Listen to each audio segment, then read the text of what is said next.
been so slow after, to it. after dark edition of the Turnbuckle Bandwagon with champion, wrestler, content creator, host of the What Sizzling podcast, just hit its 1 year anniversary. Big Bacon Brad Hollister. Bacon, what's up? Nothing much, man. I didn't know you were jumping in right away. I was still silencing my phone. I'm sorry about that. But yeah, here we are. We just hit the 1 year. I was very happy with how that went. We did a big raffle. I was trying to rig it for you. I was. I was your paper up a little bit bigger and yeah. stuff.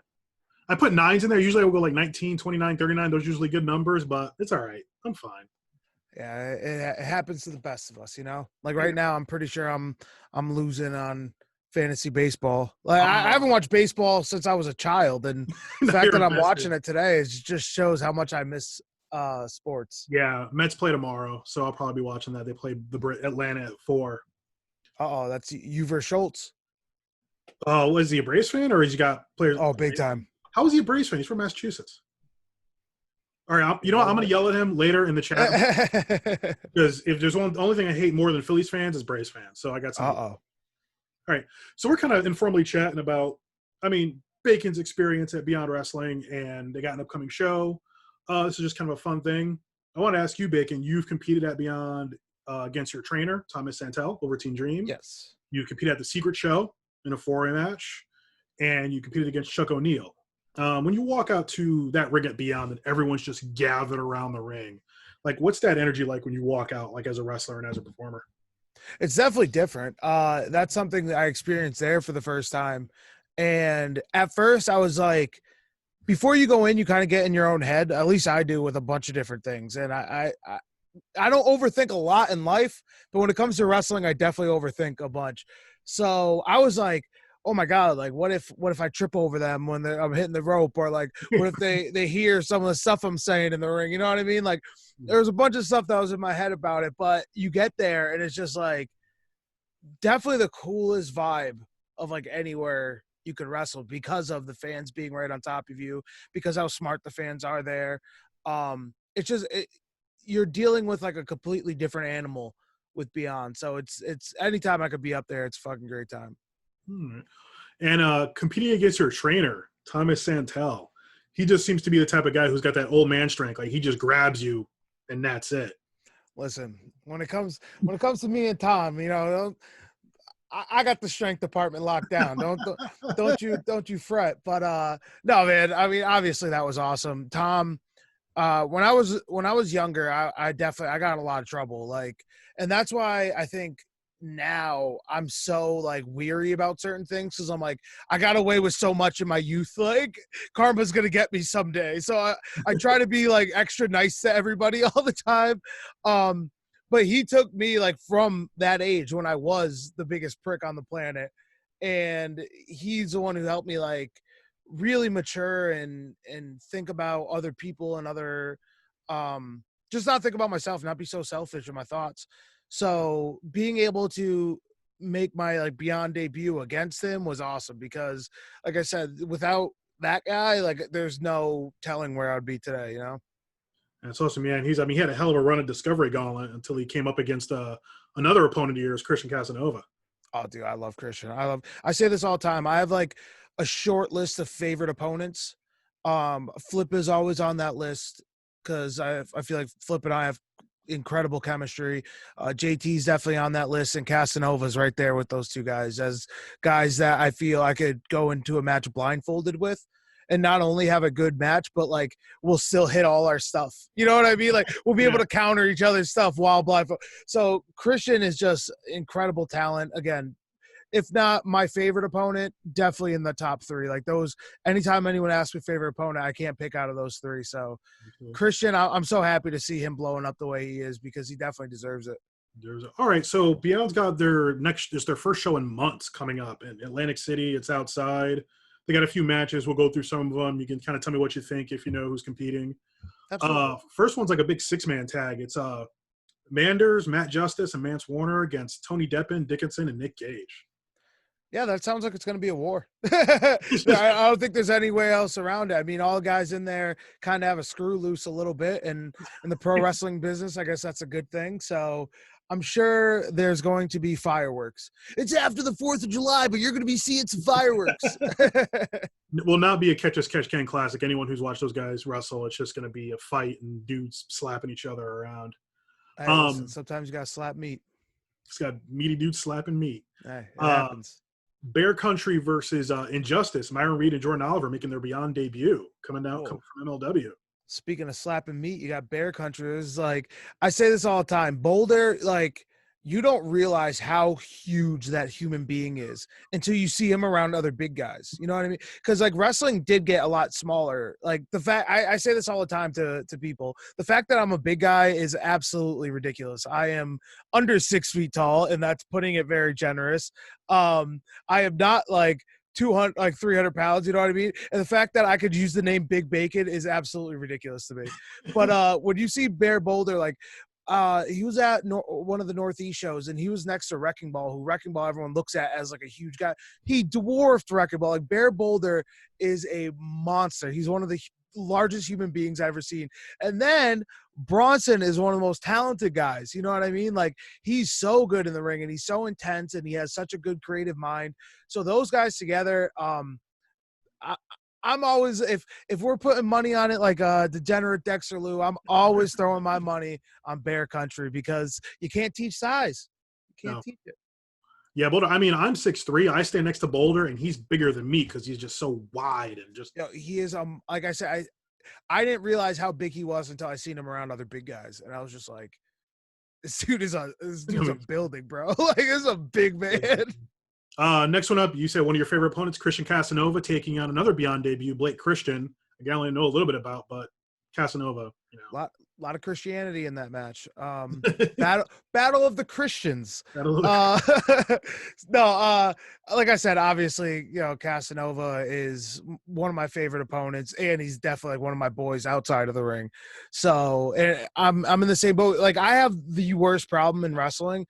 I do not remember any names, and that gets you in trouble in the wrestling industry. So I coast by. I'm like, hey, how's it been, man? And just hoping that I have met that person before.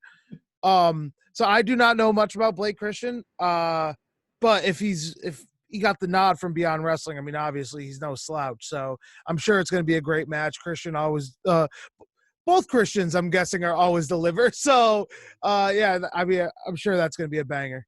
All right, next one up is a Beyond mainstay, Wheeler Yuta, taking on another guy making his Beyond debut, Lee Moriarty. Talented guy out of the South Virginia, I think, area. So Wheeler's one of those guys that, like, when you watch him, and I don't know how to word this properly, but like when I was watching him on like a phone or whatever, when I'm watching the shows live, yeah. Like, I mean, I obviously knew he was good, but when you see him in person, it's just like a whole nother like appreciation for him. I was like, and this is probably the biggest compliment I give someone wrestling, but like, he reminds me of Steamboat so much, and like, he's always like firing up, you know what I mean? Like, he always has fight in him. Like, even when he's getting beat down, like the match that I was there for, and I was right at ringside, was him and Chuck, and obviously Chuck's a killer, you know what I mean? And the fact that, like, he never looked out of it. He always looked like he was fighting, and I was looking like he was scrapping to get that little edge up. I was just like, yo, that is a special ability to have. Yeah. So I think I can't say enough kind words about Yuta. And he plays the steel drum, yeah, like a goddamn animal. So some of that. He always seems to be the type that, like, you put him in, he can adapt to any style. You want to throw hands, he'll throw hands with you. You want to grapple, he'll grapple with you. Absolutely. Like I said, when just seeing him that up close, I was just like, he is very, very good at professional wrestling. Yeah. Next one up, one of the first matches announced, Platinum Max Caster with the Shook Crew going up against Alley Cat, and he just dropped a diss track on her today. That was pretty fire.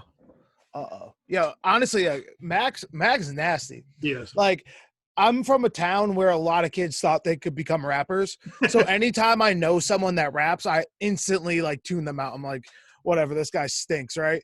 But I listened to a couple of his Freestyle Fridays, and I was just like, yo, Max got bars. I was like, Max got bars. Like, Max ain't playing no games.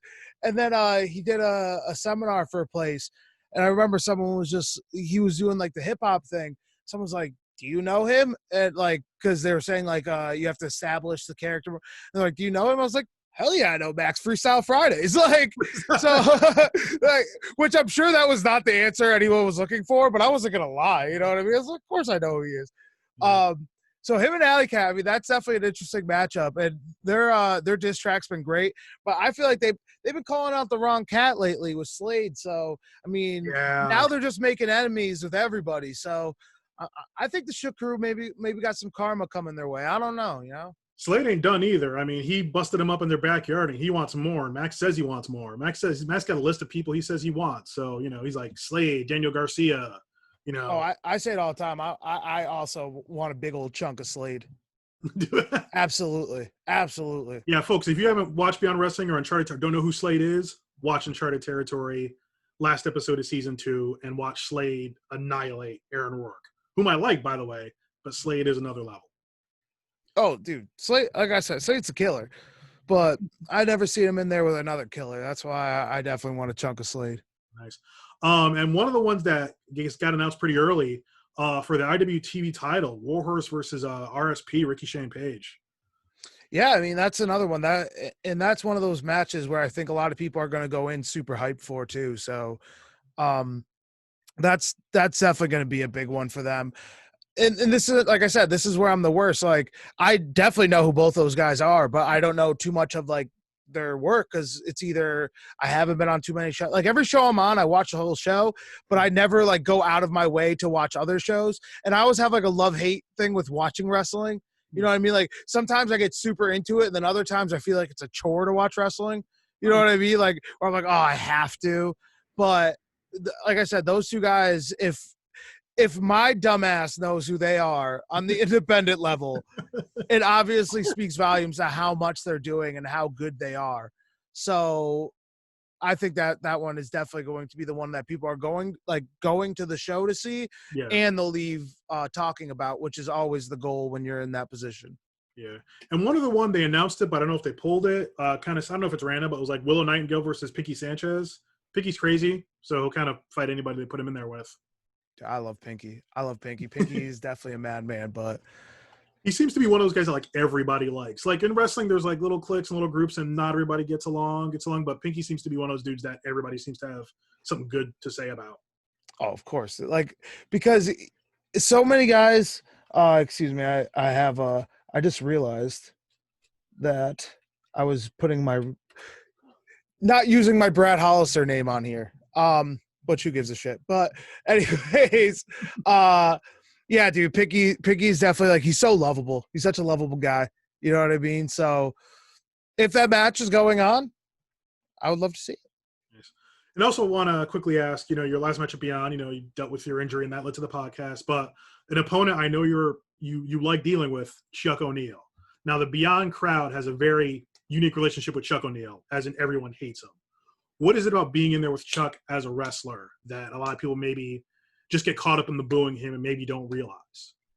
Oh, well, so outside of the ring, I probably have more respect for Chuck than I do anybody in or out of a ring. You know what I mean? Like, just the person he is outside, completely different than the person he is inside. Because inside, he's not shy about this. Like, he will say it straight up. People piss him off. You know what I mean? Like, he is not a fan of human beings. And I get that, and I appreciate that. And I just appreciate the honesty about it, you know? But in the ring, we definitely have a lot of unfinished business. Chuck is he would also be on that list of favorite opponents for a completely different reason.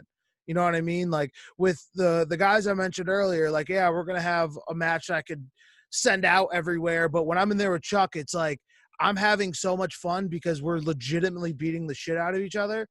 And when I'm in there with other guys and then, they try to get a little rough or whatever, I could check them real quick. Yeah. Chuck gets a little rough with me. My only way of checking him getting rough back, and you're not going to out rough Chuck O'Neil. You know what I mean? So It's just like now we're just beating each other up for real. So Chuck is definitely like the people that hate him.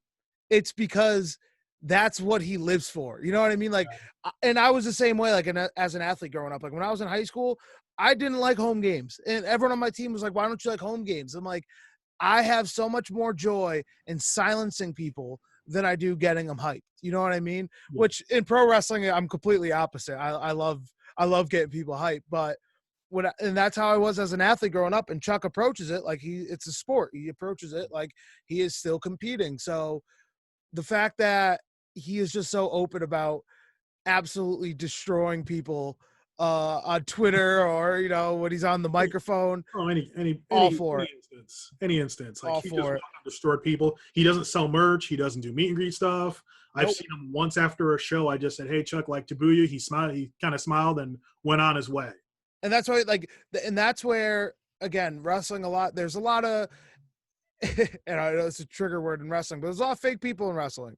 And I'm talking about just like who they are as human beings. Like, we've learned a lot about them recently that they'll put on a front as something and they're completely something else behind the scenes. Chuck is not that. Chuck is 100% real. And a lot of time his kicks are too, but he is like, the legit thing is not, it's not a catchphrase. Like, he is a legit, like, the way he is like not selling merch, that isn't because he's trying to make people think, oh, I don't like people. It's because he does not like people. Like, that is a real thing. So that's why I think I have so much respect for him outside the ring, because he is who he is. Like, he is a surface human being, and I try to be a very surface human being. Like, I'm never going to act like I'm never going to go out there and be like, oh, I have all this money and I'm an educated wrestler. You know what I mean? Like, I'm never going to do like a smart guy gimmick, because guess what? I'm a dummy. You know what I mean? Like, I'm not a smart guy. You know, I like sports. I'm a lunk, you know? So that's what I portray out there. So I try to be as surface as possible so I can appreciate anyone else who is very surface. Well, Vic, and I appreciate the time. Thanks for helping me out with this little preview deal. Tell the people, for whoever is going to watch this, where they can find you, the Patreon, all that stuff. Oh yeah, everything on Big Bacon Brad. Say that 10 times fast. So I should have that actually wrapped up pretty well, but apparently I still fumble over my own words. So you could also join the Sizzle Squad, which is our exclusive Patreon group. Matt, you're a subscriber of that. We try to keep it really low. We keep it $3 a month, and we do a ton of content. What's up? You're getting your money's worth. And that was the biggest thing when I started it, because me and Matt James were going over, like, you know, what should we price and all this stuff. And I was like, I don't want to do anything crazy. I'm like, everyone is hurting for money right now, but we are literally doing it to pay for the Zoom so we could like broadcast on Facebook and do extra screens and all that. Yeah. So we're just trying to give people as much content as possible and try to make it as fun as possible. Like, right after this interview, we're watching Batman and Robin. Like, we have the Sizzle Reel Thursdays where we'll watch like a kind of a crappy movie and just rip it up. You know, we get a little turned up and we watch the film and we have a good time while doing it. We have exclusive podcasts that we drop live on that.